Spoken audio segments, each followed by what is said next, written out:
Well, Cate Frenzy has returned. But we're kind of in a new set now.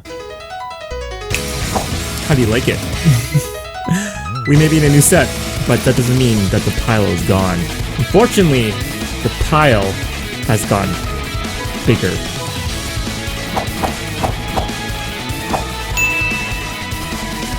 What am I gonna do?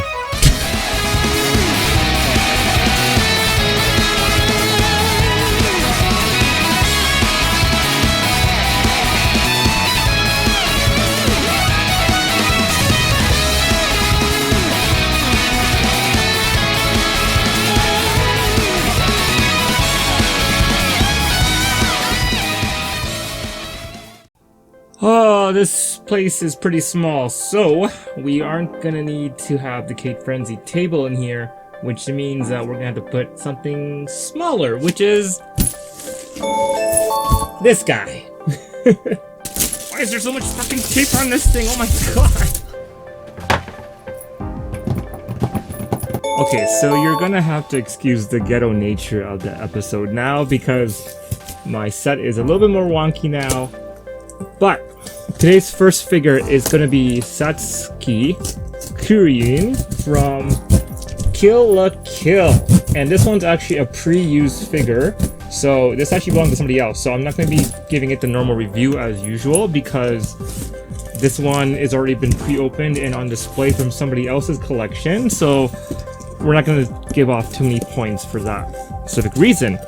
This actually came to me from somebody in Gamete, which is like a small place in the Northwest Territories. I've never actually heard of the place, and quite honestly, I was surprised that there was somebody out there who loved anime. But I mean, like, anime brings people together, so I shouldn't be surprised because there's tons and tons of anime fans all around the world. Oh my god, there's so much shredded paper inside. Holy crap. oh boy, this is gonna be hard. Are these manga panels?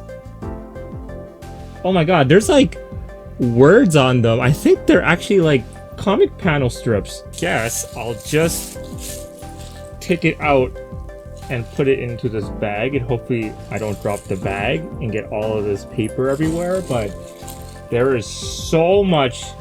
Holy crap, there's so much. Well, at least I know it's safe. How much paper did did this guy have a shredder? Like, what the fuck? It's gonna work. Oh, she's dusty. All that paper. Oh, Satsuki! It's in the box too, like in between the little crevices. I can't even, Okay, she's out. Okay. Oh, there's still more paper on the other side. Okay, let's start talking about the box, shall we? Okay, so now that we have her out of her actual shipping box, let's talk about the physical box.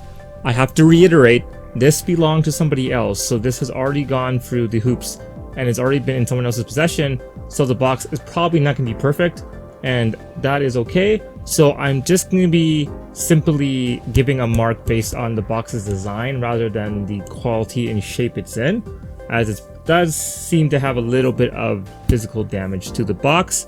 The box is quite interesting. So we actually have a multi-layered box. So if you look really closely, the box itself actually has a couple of different layers in the box shape. So there's actually a second panel. Oh, there's more paper there. There's still more paper in the box. Because it's double layered, all that paper wrapping is actually now in the box.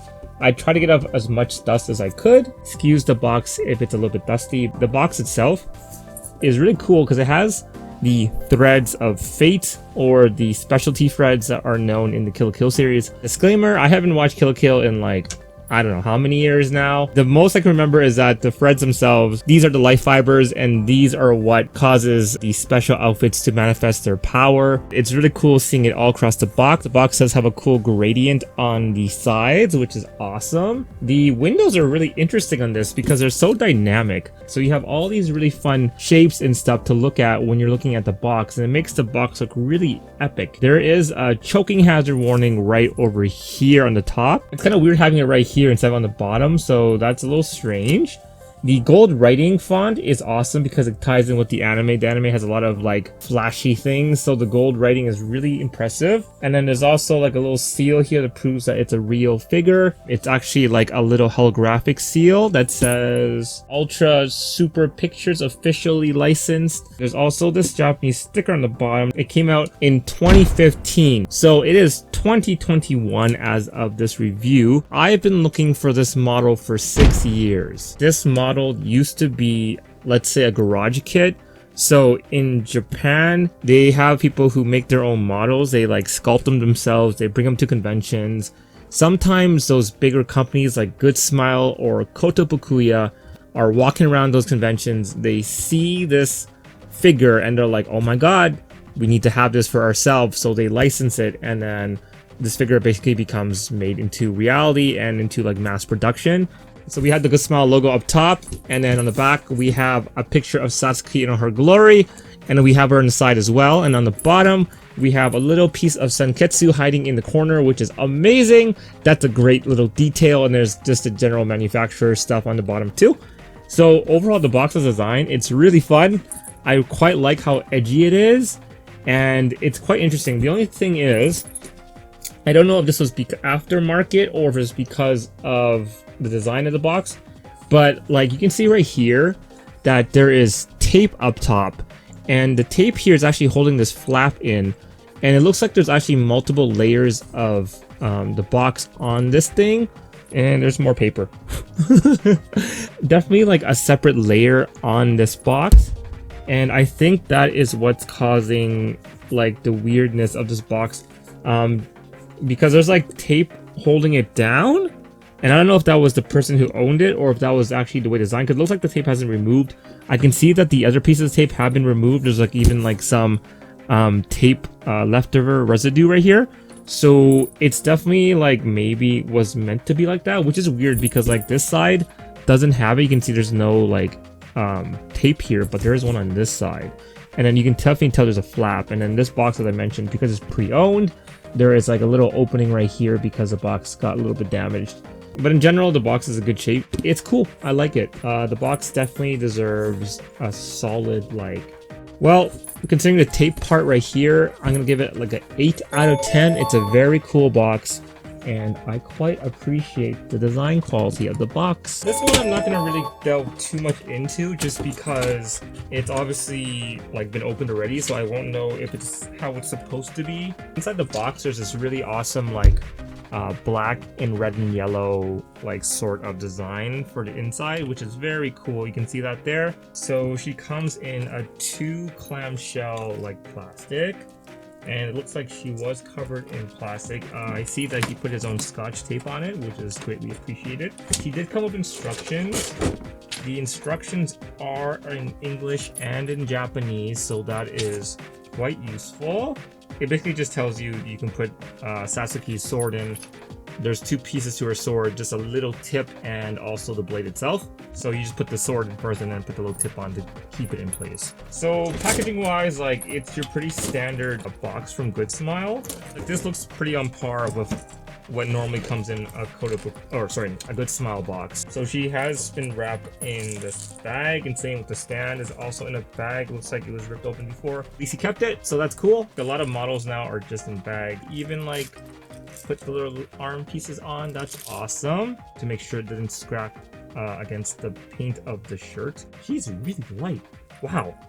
Did not expect to be this light. All right, the stand was also covered in a bag as well, and then the sword is right there. You can see it, and it's actually covered in plastic as well to keep it in place. And I think she is missing a part. That part is missing. I hope that was mentioned in the thing, because if not, then he owes me a part. No biggie though. That's actually no biggie. The other Satsukis on eBay, they are like $400 or $500 for a new one. When she first came out, she was like 120 or something. I'll let you know once I get to the stat. Missing part off the sword isn't a big deal, especially if it's hidden behind her back anyways. So I'm not gonna really be upset about that if he doesn't have the piece. because I can always just like make one myself. So for packaging, we're actually going to skip the score for packaging for this particular video because we don't know what it was like when you first open it up. So packaging gets an A for this one. Not applicable. So Satsuki stand has 2 pieces right here, and you just have to put her shoes in there, and she just sits on top like that. Sword, you put, let's see, she normally holds it in the non-gloved hand, so you put this one in here. Put this, oh wow, it's tight, okay. She's got a tight grip. Oh, I broke the sword! No! Oh, shit. That is okay. I'm not gonna cry. That can be fixed. A little bit of super glue, so that's fine. This sword is really tight. Holy crap. I hope I don't do that to the other sword. The other sword is just one single piece, so it won't have the same issue, hopefully. After years and years of owning models, I have gotten used to accidentally maybe breaking a piece here or there. In the end, like, these are just plastic. Although if this was like a bigger piece, I'd probably be very, very disappointed with myself for doing that. But I mean, I am disappointed with myself, but we're not going to be negative about it. Because it's so tight, the little finger right here, the thumb, actually also broke off as well. This red hand particularly is such a tight fit that putting that sword and actually broke the thumb off, but luckily it's actually attached to the other fingers, so that is okay. Wow, this is just turning into a disaster, isn't it? What an opening to the season, hey? Alright, so let's move on to one of my favorite parts, these stats. Satsuki comes from us from Good Smile Company, and she stands in the 1/8 scale. She came out in 2015 of August, meaning that she's been out for about 6 years now. Originally, she was sculpted by Iwanaga Sakurako from the Shokubutu Shoujoan group, I'm assuming? And she is made out of ATBC PVC, which is a special type of PVC you can now see in some Neandroids as well. She is currently 21 centimeters in height, and she cost 11,000 yen on initial release, which was close to $121.30 Canadian. I picked her up for about $150. That is not including the shipping. Alright, so let's talk about Satsuki's sculpt and paint. Well, being used, there's a couple little issues with this figure that I can notice. And the best part is, because it's used, we can't tell if it was because of the owner or if it because it was already there in the first place. So this one is going to be a little bit more just overall instead of like really nitpicking, because I cannot tell what was caused by the owner and what was caused by the actual Good Smile company or the shipment company, so we won't know. So this one's gonna be a little bit fun because we're just gonna be like kind of freestyling it today. So let's just talk about the overall sculpt. The face of Satsuki is really cute. I love this face on her. It is probably her best feature in this model. And the great thing about the face is that it's so very angry and it's so very Satsuki. And the way it's designed, it actually kind of reminds me of the old ukiyo-e like artwork from Japan.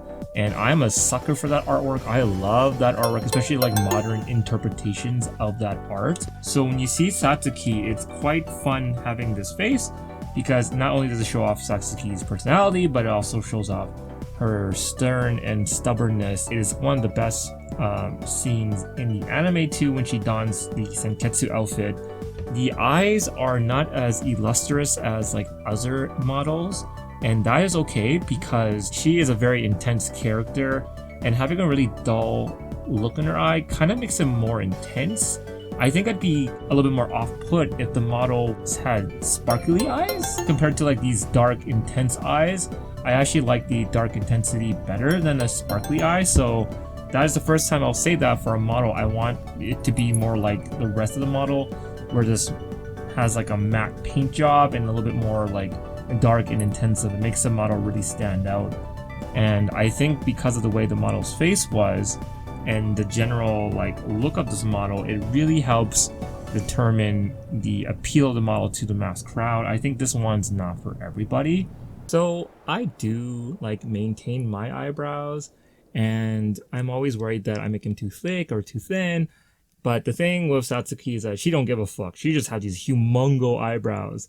And I think we should all just incorporate her eyebrows into our daily lives. We should just all have big, giant, bushy eyebrows that look like we're just pissed off at all times. Because I feel like resting bitch face would be hilarious to have on everybody. For the hair, it is really quite awesome. There is a lot of hair movement.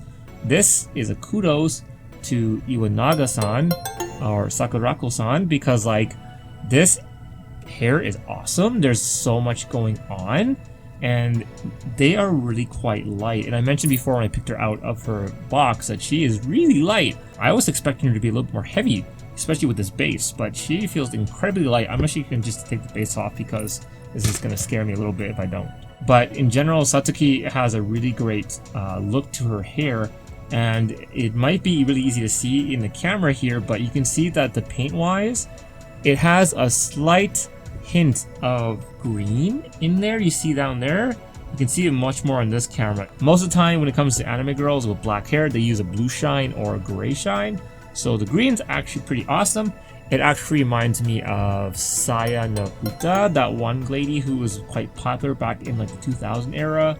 Satsuki's outfit, she's wearing the senketsu, which is basically the outfit that Matoi Ryoko usually wears. If you don't already know, senketsu has his own, let's say, autonomy, that's the word, autonomy in such that he can move on his own, he can talk. That's what the little eye is about. And the general outfit is just a schoolgirl outfit. It's very matte in color, and it has some nice like general sheen to it, but it's a very matte paint job. The colors are much darker. The anime is quite vibrant, but in this figure we have a little bit more of the darker tone in it, which is also why this model stands out so much, because it is not as vibrant as the other models that you normally see from Kill la Kill. This one's a lot more dark and deep in color. This is a good thing about garage kits. It's why you go to garage kit conventions, you can see other people's takes on designs, and you get some really interesting designs that way. And sometimes, as I mentioned, the companies see that design and they're really taken aback by it and they just want to license it out. So it was really cool that they did that for this figure. This was really well thought out. It's got nice folds in the clothing, also some belt work down there. On the back, she does have her back belt too. There's so much movement on that skirt. I love it. It is so full of life. With the hair and the skirt, she really looks super dynamic. Even though she is standing there on this rubble, she looks super dynamic, and she looks like she's super fierce and she's ready to start a fight. Now if we go down to Satsuki's butt, Satsuki's butt is very firm. I have to say, this is probably one of the firmest asses I've ever seen on an anime model. That's actually great because they have tons and tons of close-ups of the asses in Kill la Kill because it's super fan servicey, but it's for a reason. The less clothing you're wearing, the better in that show. It's quite funny the way they kind of talk about body confidence, I guess. Or it might just be straight up fan service, but it's pretty fun nonetheless. So having the incredibly tight ass is exactly how it should be. Excuse me for saying, but Satsuki is also quite the tight ass too. So it personally super fits her character. Yo, seriously, all the time when I'm watching Kill la Kill, all I get from them is like, Matoi and Ryoko and Satsuki and Kuri. That's all you hear from that anime, and honestly is the best thing ever. There's like this one really fan animation that I keep reminding myself of, and I actually use like a gif of it sometimes on my Twitch channel for like new subscribers. But it's just really funny because whenever I think Kill la Kill, all I hear in my mind is this girl yelling Matoi all the time, and I just fucking love it. This one is a little bit more like Langley compared to the other Satsuki models. I mean, like Satsuki herself is super tall and she's very like fair-skinned and long like a supermodel. And like it kind of shows in the smile more so than the other ones because she's super tall and lanky, and it gives her a lot of like what's that word?